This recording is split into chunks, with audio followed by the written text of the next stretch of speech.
بسم اللہ الرحمن الرحیم۔ حضرت ابو ہریرہ رضی اللہ تعالی عنہ کی روایت کا مفہوم ہے کہ ایک مرتبہ ایک اعرابی یعنی دیہاتی مسجد میں آیا اور اس نے آ کر نماز پڑھی اور اس کے بعد یہ دعا کرنے لگا، اللہم ارحمنی و محمدا ولا ترحم معنا احدا، کہ یا اللہ مجھ پر اور محمد صلی اللہ علیہ وسلم پر رحم فرما اور رحم کرنے میں ہمارے ساتھ کسی کو شریک نہ فرمائیے۔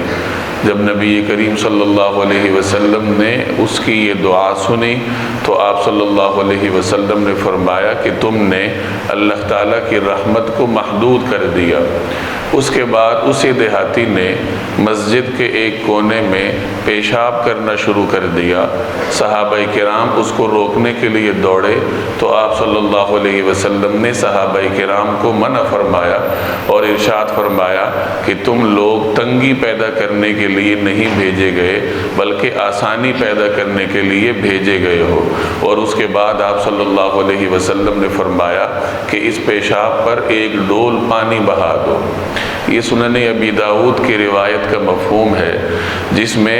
ایک تو نبی کریم صلی اللہ علیہ وسلم کی صفت رحمت کا اظہار ہے کہ اللہ تبارک و تعالی نے آپ کو امت کے لیے کس قدر رحیم اور شفیق بنا کر بھیجا تھا کہ ایک دیہاتی جو رسول اللہ صلی اللہ علیہ وسلم کی مسجد کو قضاء حاجت کے ذریعے آلودہ کر رہا تھا ناواقفیت اور لا علمی کی وجہ سے، تو اس کو آپ صلی اللہ علیہ وسلم نے نہیں روکا،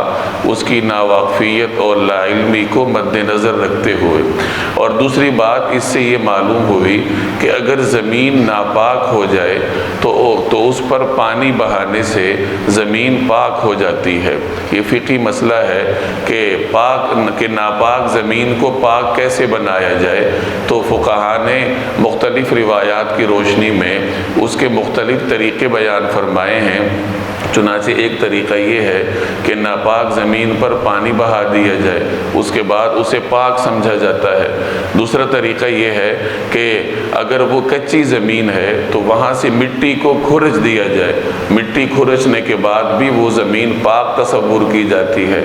اسی طریقے سے زمین کو خشک ہونے کے بعد بھی پاک سمجھا جاتا ہے کہ اگر کوئی ناپاک زمین ہے اور بعد میں وہ خشک ہو گئی دھوپ لگنے کی وجہ سے یا کسی بھی وجہ سے، تو خشک ہونے کے بعد اس زمین کو پاک سمجھا جاتا ہے، چاہے اس پر پانی نہ بہایا گیا ہو۔ اللہ تبارک و تعالی سمجھنے کی توفیق عطا فرمائے۔